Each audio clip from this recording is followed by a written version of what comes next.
안녕하십니까. 4월 29일 화요일 말씀 묵상 함께 시작하겠습니다. 오늘도 주님께서 우리를 붙들어 주시고 그 지혜로 통통한 삶, 풍요로운 삶을 살아갈 수 있도록 도와주시기를 간절히 기도합니다. 오늘 본문은 잠언 20장 14절에서부터 20절까지 말씀이고요. 통독하신 말씀은 열왕기하 14장에서부터 16장까지 말씀입니다. 오늘 본문에서는 특별히 이 재물과 관련되어서 사업을 하거나 거래를 하거나 할 때에 연관될 만한 본문이 많이 있는데요. 오늘 본문을 통해서 우리가 일상생활 가운데 특별히 경영이나 거래에 관련되어서 어떤 지혜를 가져야 될지를 생각해 보았으면 좋겠습니다. 그럼 먼저 말씀 보시겠습니다. 물건을 사는 자가 좋지 못하다 하다가 돌아간 후에는 자랑하느니라. 세상에 금도 있고 진주도 많거니와 지혜로운 입술이 더욱 귀한 보배니라. 타인을 위하여 보증선자의 옷을 취하라. 외인들을 위하여 보증선자는 그의 몸을 볼모 잡을지니라. 속이고 취한 음식물은 사람에게 맛이 좋은 듯하나 후에는 그의 입에 모래가 가득하게 되리라. 경영은 의논함으로 성취하나니 지략을 베풀고 전쟁할지니라. 두루 다니며 한담하는 자는 남의 비밀을 누설하나니 입술을 벌린 자를 사귀지 말지니라. 자기의 아비나 어미를 저주하는 자는 그의 등불이 흑암 중에 꺼짐을 당하리라. 물론 오늘 본문 역시 각 구절이 다 독립된 가르침이긴 합니다만은 특별히 오늘 본문에서는 이 경제생활, 사회생활 가운데에서도 어떤 기업을 경영한다거나 아니면 사람들과 만나서 거래를 한다거나 했을 때에 적용될 만한 지혜가 많이 나타나는 것 같습니다. 15, 16절과 18절에서부터 20절까지 말씀을 먼저 보시면요. 어떤 사업을 진행할 때에 우리가 무엇보다도 중요하게 여겨야 할 것이 무엇인가를 알게 합니다. 세상에 금도 있고 진주도 많은데 지혜로운 입술이 더 귀한 보배다.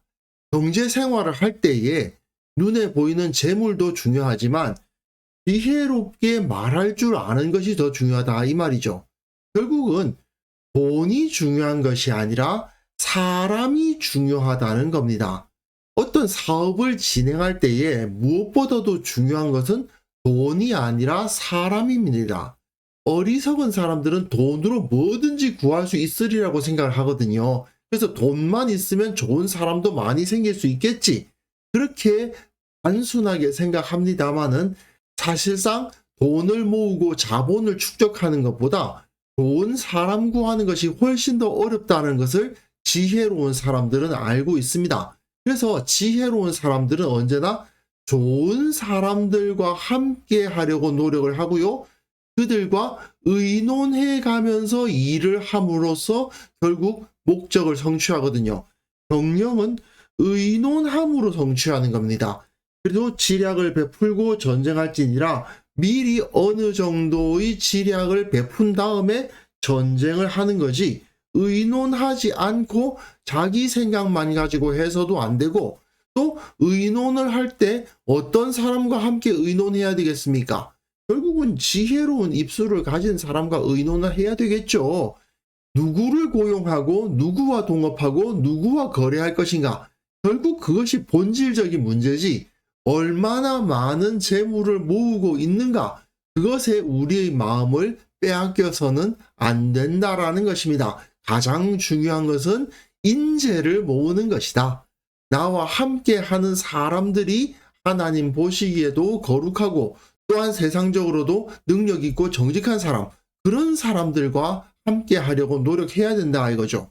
그리고 누구를 고용할 것인가, 누구와 동업할 것인가를 따질 때에 이런 사람들과 함께 해서는 안 되는데 첫 번째로는 타인을 위하여 보증선자의 옷을 취하라. 외인들을 위하여 보증선자는 그의 몸을 볼모 잡을지니라 되어 있죠. 다른 사람을 위해서 보증을 서서는 안 된다라는 것입니다. 이거는 단순히 순진하게 보증 잘 서주는 사람이면 안 된다라는 그런 의미라기보다는요. 누군가를 위해서 보증을 선다는 것은 사람을 믿고 그 사람을 통해서 뭔가 자기의 유익을 얻으려는 사람을 말하는 거예요. 사실 생각을 해보십시오. 누군가의 보증을 서준다고 했을 때 정말 그 사람에게 대해서 무조건 믿는 마음만 가지고 아무런 대가도 바라지 않고 보증을 서주는 경우가 과연 많을까? 뭐 자기 자녀라든지 이런 경우가 아니고서는 이렇게 보증을 서줄 리가 없습니다. 어떤 사람을 그냥 믿고 그 사람을 보증을 섬으로써 그 보증 서준 사람으로부터 뭔가를 받으려는 행동인데, 사람은 믿을 수가 없다는 것을 어리석은 자는 깨닫지를 못해요. 세상에서 일어나는 일들을 이렇게 살펴보면 뭐 사기 사건 이런 것이 일어나는데, 처음 본 사람들, 친하지 않은 사람들에게 사기치는 사람 거의 없죠. 그 사기치기도 어렵고요.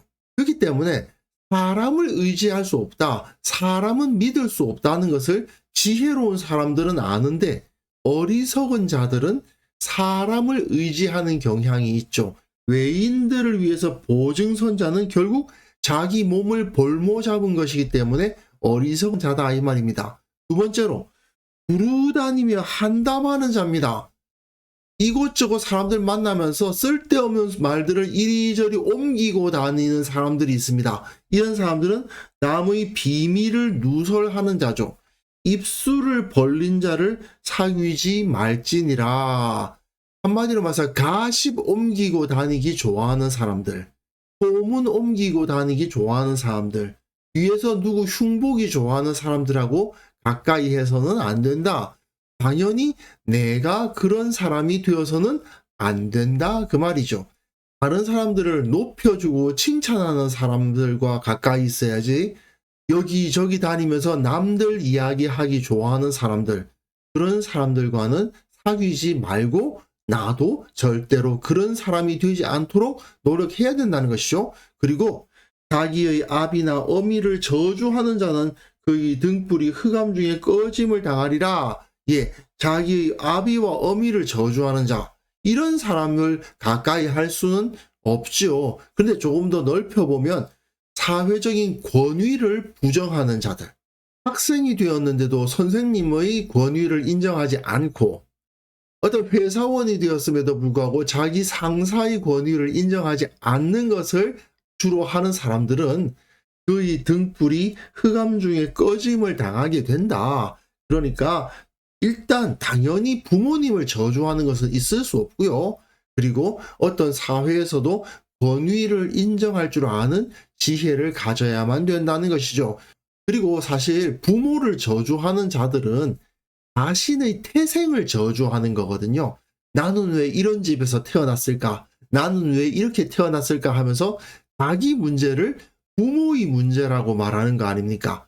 자기가 문제가 있는데 자기가 그 문제를 해결하려고 하지 않고 다른 사람들 때문이다, 부모 때문이다, 뭐 이 회사의 조직 때문이다, 저 상사 때문이다, 또는 뭐 대통령 때문이다, 이런 식으로 말하는 사람들이 있는데, 그런 사람들과 가까이에서 함께 일을 도모해서는 안 된다는 것이죠. 그리고 사업을 추진할 때에 상대방을 속여서라도 이익을 보기만 하면 된다, 이런 태도는 절대로 가져서는 안 된다. 제가 어제도 말씀드렸습니다마는 잠언의 저자인 솔로몬은 정직에 대해서 굉장히 중요하게 생각하고요, 거짓말을 굉장히 싫어하죠. 물론 사람들이 만나서 거래를 하는 과정에서는 마음에 들면서도 막 가격 좀 깎아 보려고 마음에 안 드는 척 다른 사람을 속이려는 의도를 가지는 그런 말을 하곤 합니다. 물건을 사는 자가 좋지 못하다 하다가 돌아간 후에는 자랑한다. 사면서도 이거 문제 있는데, 이거 문제 있는데 이러면서 가격을 좀 깎으려고 하고 투덜투덜 하면서도 뒤에선 사실은 자랑하는 그런 일들이 세상 살아가다 보면 비일비재하지 않습니까? 그러다 보니까 어리석은 사람들은 다른 사람들을 속이거나 부당한 손해를 입히더라도 내가 이익만 보면 된다고 생각하는 경우가 많이 있습니다. 속이고 취한 음식물은 사람에게 맛이 좋은 듯 하다.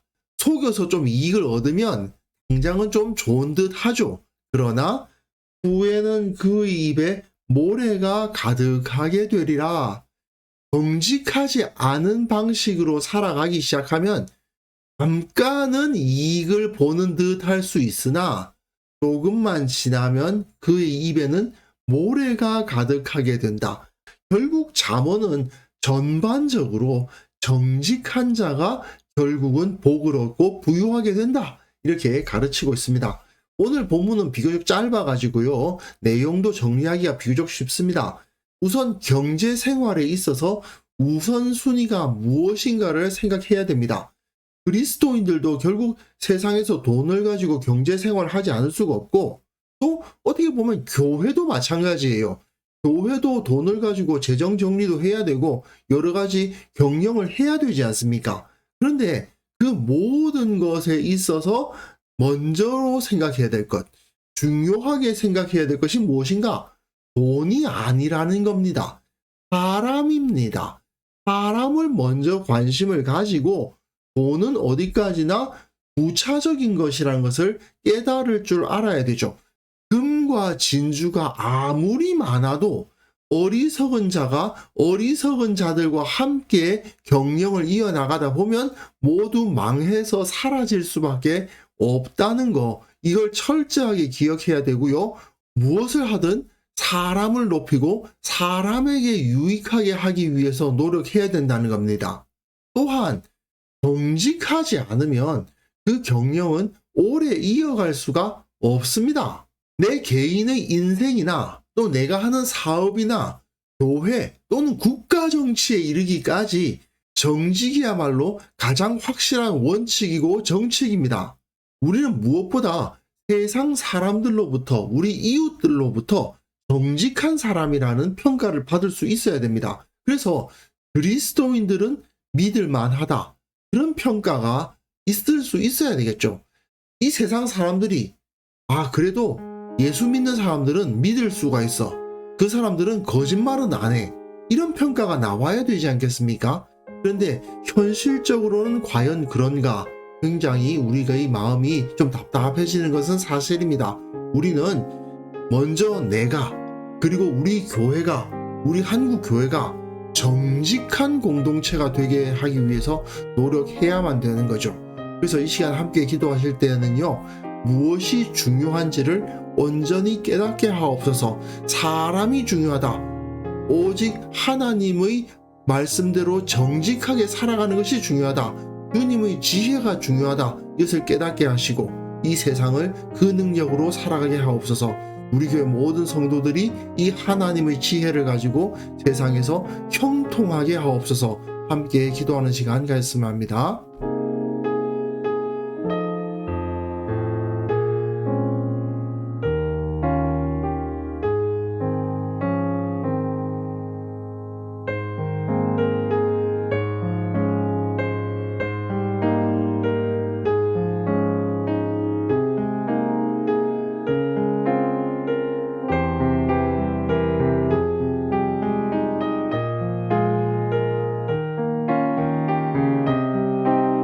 하나님 아버지, 이 세상에서 무엇이 중요한지를 온전히 깨닫는 지혜를 허락하여 주옵소서. 재물이 중요한 것처럼, 돈이 중요한 것처럼 생각하면서 어리석은 선택하지 않도록 도와주시고, 늘 정직하고 지혜롭게 살아가게 하시고, 사람들을 구원하고 사람들을 바로잡고 정말 지혜롭고 정직한 이들과 함께하는 그런 삶을 살아가게 하여 주옵소서.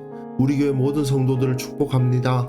그들이 하나님의 지혜 가운데 거하게 하시고 이 세상 가운데에서 형통함을 누릴 수 있도록 도와주옵소서.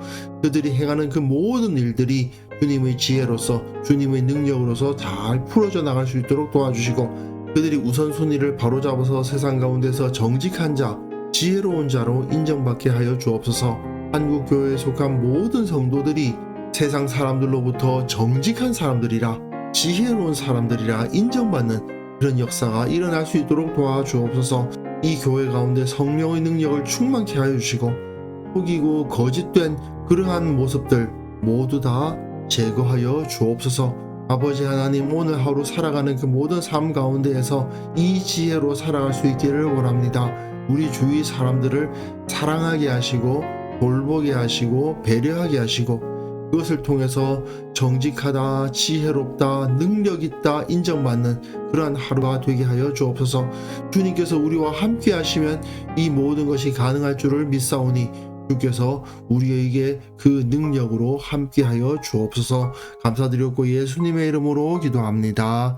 아멘.